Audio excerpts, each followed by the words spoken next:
how you come up with an idea to solve national crisis. In Ghana and some part of Africa like Nigeria, if you are renting a home, you have to pay a year or two of your home money upfront.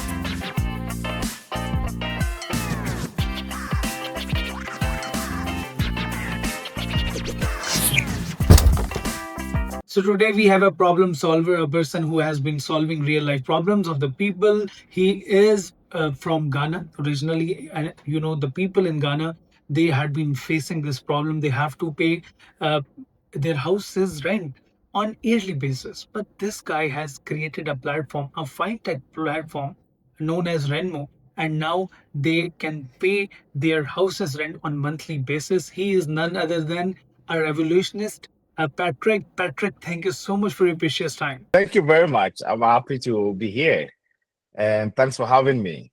It's a totally an honor for us, Patrick, having you on our podcast today. So I will directly jump into the first part, the first question, which is very important and it is relevant to your roots.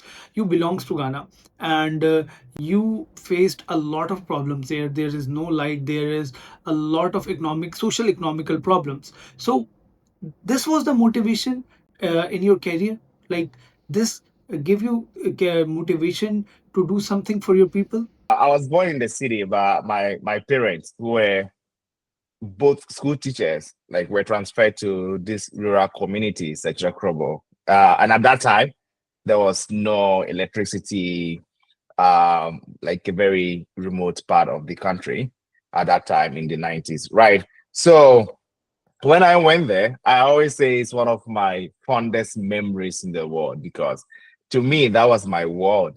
But as I continued to grow up, that is where I understood some of the key challenges that a place like that, without access to the big city and amenities therein, could pose to people, especially when it comes to education, when it comes to healthcare, when it comes to all those things. So yes, growing up in that uh, village was both an exciting, but was also a big training ground for me to make very good use of scarce resources and make the best out of it. So you have faced hustle in Ghana, right? So what was the turning point after facing all those hustle culture in Ghana? You decided to become an entrepreneur. You decided you will not do any government sector or private sector job. So what was the motivation? What was the uh, determination behind it? So I saw a lot of hustling around me. The first was my immediate family. My mom, I always call her the ultimate hustler. Like she was an entrepreneur extraordinaire. And what happened was my mom, who was a school teacher, would go to school to teach. And we also had a business, a small shop that my mom would go to the city and buy things and then distribute items to people. And they'll be paying back on monthly or weekly basis. So I would remember as a very young age, learning the art of hustling, where after school, I would go around with my mom to go and sell. So I always say that was where I took my first sales lesson because I go with my mom, and then my mom will be negotiating the price of the items with the customers. My mom will be trying to convince them, and I'll just be listening and smiling around all of them. So that was my first stage of really learning about business and sales and really understanding what it means to hustle in an ecosystem in order to provide some kind of value to the people in the community. So yeah, definitely, that was my first place where I learned how to hustle, even learning about business sales and all of that. I think entrepreneurship has always been very close to me, more especially because of the ecosystem I grow in. In the village, you see a lot of entrepreneurs around. Like there aren't a lot of government or private jobs. So you see like my grandma will be selling things, my auntie, my uncle. You see everybody is trying to make ends meet by means of providing some kind of value to other people. Okay. So at a very tender age, I think it's got imprinted in me that one of the ways to provide value to society is by taking up risk and providing society with the kind of things that they need. So I think that was it. But I didn't really at that age I understand um, how all those little observations I was having was going to have on me like 20 something years down the line, how all those things were going to have the impact on me to put in me the kind of drive to start different solutions and businesses and all of that. But definitely, I think that was where the seed of entrepreneurship was sowed inside of me. Okay, so you decided to become an entrepreneur, and on the other side, you pursued your MBA from Duke University, one of the prestigious institutions. But we have a theory which is, I don't think, relevant to practicality, right? So you decided to become an entrepreneur, but there are a lot of youngsters, they think that education doesn't matter. If you want to become an entrepreneur, you should have practical skills, right? So, like, how this education from Duke University shape up your entrepreneurial journey? I think I was, despite growing up in that village, I think I had a very huge advantage because I was I was able to go to a very good school to complete my high school. I went to St. Augustine's College, which was like one of the best high schools in the country. Um, and then also went to University of Ghana before I came to the United States for my MBA. And so in all these systems, I think I learned some of the importance of education. Okay. And most of my studies were around business and finance and all of that. So I will always put it this way. I had the street training, from where I grew up and my family. And I topped it up with this kind of formal education and training from schools, and also learned about networking and leveraging on friends and all of that. So if you ask me about the importance of formal education, I can 100% say not everybody needs formal education to thrive as an entrepreneur. But I wouldn't also discount the effects of proper formal education in helping people to shape the way you think about the solution and provide the solution to people. So I would take it in both ways. Like, it has its own positives. I think it has a lot of positives, but at the same time, you don't always need it to be able to. You need the education that comes of it, but not necessarily the education. Yeah. So I had the opportunity to go to, I think, some of the best institutions in the country and in the US and in the world. So that is something that I did not discount as a big influence in my entrepreneurship life. So it clearly means that education helps you a lot. Getting education from local institutions and getting education one of the prestigious institutions, what is the main difference between them and how it makes an impact?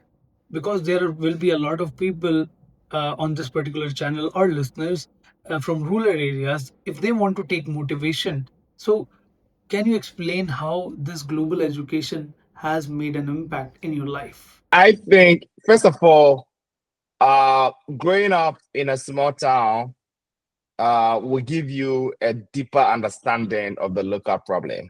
Okay. And then I come to the United States and I see all different kinds of solutions. And your brain starts mapping up some of these solutions to some of the problems you have back home.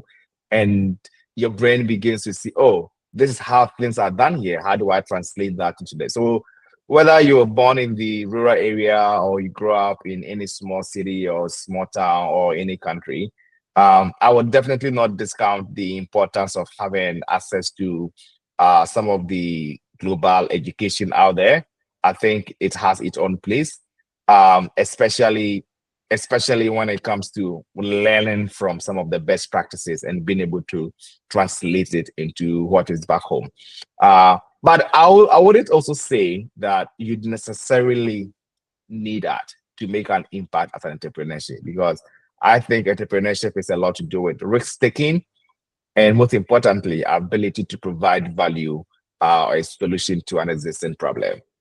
I will come to Renmo as well, but before jumping to it, I've seen that you became an entrepreneur in early ages as well, because you were working for Ghanaian farmers. Because Ghanaian farmers, they were facing a lot of problems, and you solved those problems by creating. You co-founded cost-free agri business, right? So, what was the driving force behind it, and why you decided to help farmers? Because, as far I know, for any country, for any uh, state, if they want to grow, farmers should be strong. So, what this was the reason. Yeah, so that was after college. One of my very good friends, Edmond, we we started a company, okay, and then the whole idea of Oyster was looking at a big problem that faced a lot of the smallholder farmers. And both Edmond and myself have family members who were smallholder, like my grandparents were all smallholder farmers and all of that. So the whole idea is how do we help improve these thousands of smallholder farmers who have a lot of who struggle to take their produce to the market. And we read a research that shows the growth of agriculture on the continent. So we decided to apply our experience in finance and technology to raise capital to support some of these smallholder farmers. So that was the whole big idea. How do we improve the livelihoods of all these people in rural communities who are farming small acres of farm? Put aggregate them and provide them with the necessary support. And I would admit is one of the most fulfilling things that I personally have done in my life, and I always get excited anytime I see Oyster Agribusiness posts and the things the company is even still doing in the country and in the lives of thousands of people. I'm excited that I was part of that journey at that time. And on this journey, working with farmers, you have created a three-pronged model: money, tech, market. What is this model? Because this is a new terminology for me, and I think a lot of listeners or viewers who are watching this will be a new terminology for them as well. And why this terminology, why this model worked for you? Yeah, it was more of, you see, it's what we call a triangular solution. Okay, so there's the element of technology. Okay, so we were like, how do we use technology to scale the value we provide to these smallholder farmers? Okay, and after the technology, we were like, okay, there is an element of finance. Okay, so we use technology and we use finance. So we're like, how do we ensure that we are able to invest as much as possible in the smallholder farmers? And the third one was after we provided the finance and the technology, how do we provide the market?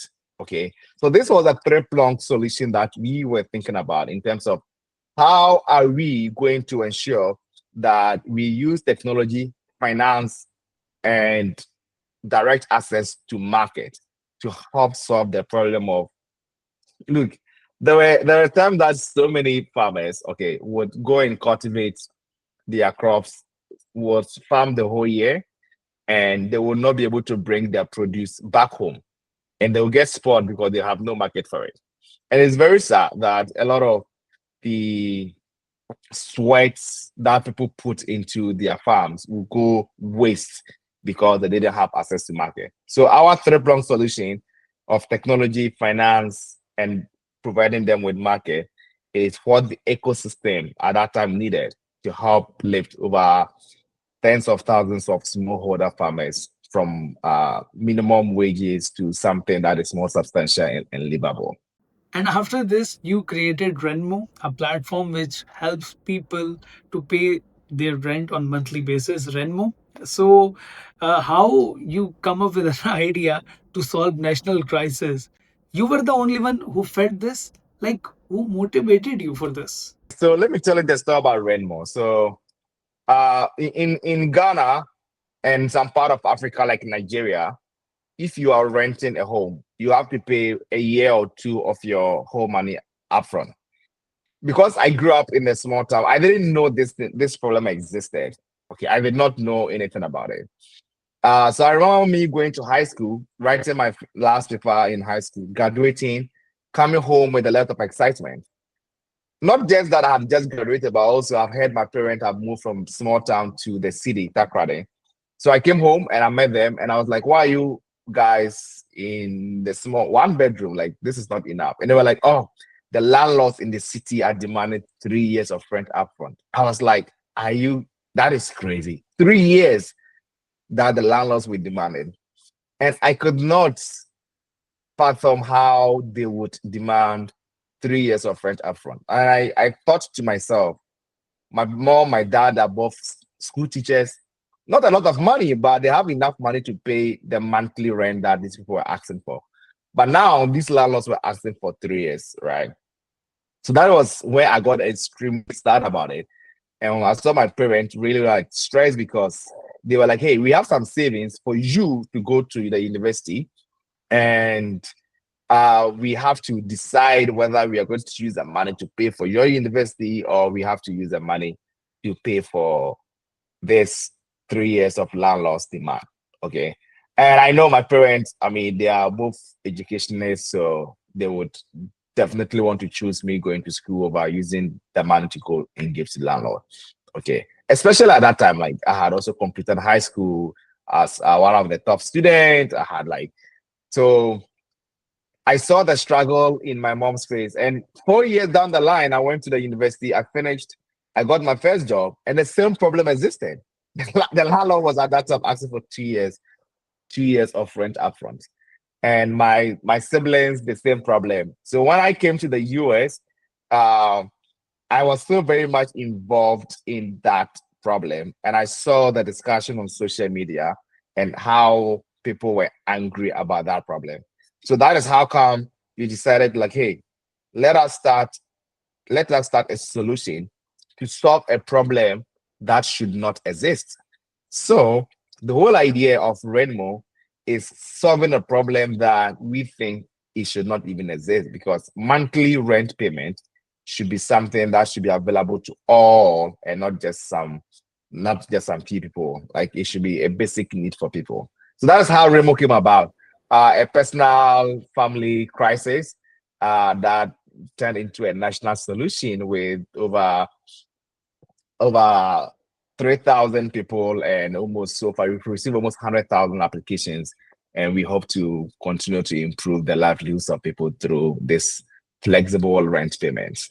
Okay, now you have created Renmo. So, for the better understanding for aspiring entrepreneurs, because there are a lot of people who lag with capitals, they don't know how to get seed money. So, how you cope up with all these challenges, how you get funds for creating this particular platform, can you explain for the better understanding for our audience?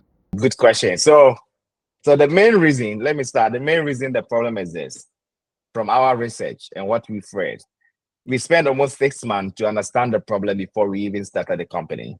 Uh, we interviewed and spoke to over 100 landlords and tenants to really understand the root cause.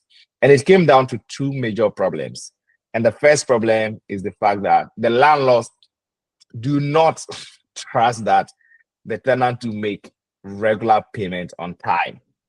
So they are not even going to risk it. So it's better to take the rent every year than to take it, to chase you every year than to chase you every month. And the second reason why they could not do that is because there is no credit system. So they do not know whether a person is credible enough to be given that option to pay monthly or not. So to avoid all of that, they will take 2 years so that after 2 years, then they can come back instead of coming to you every month. So that is why the problem exists.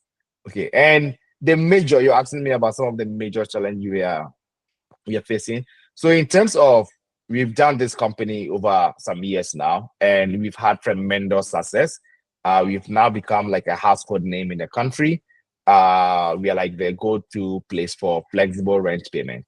But the major challenge that we think we are trying to solve is we do not want to solve this problem. You see, the problem is that I know people will say this is business and all of that, but we do not want to solve this problem. We wish this problem does not exist. We want this problem to go away. You see, we do not want a situation where we have to provide a solution to something as basic as paying rent on a monthly basis. So we as a company, we are not only doing a business, we also do a lot of advocacy, and we are really challenging our members of parliament and our legislators to make sure that they pass regulations to make sure people do not pay rent for 2 years and 1 year and people can pay on a monthly basis. So that is what we want to do. We do not want this solution to exist again, because what we want to solve is solve a problem for the landlords to screen people and to provide better services, and not to just make people pay or want to pay. I know anytime I say this, people are like, "Why are you in business and you wish the problem does not exist?"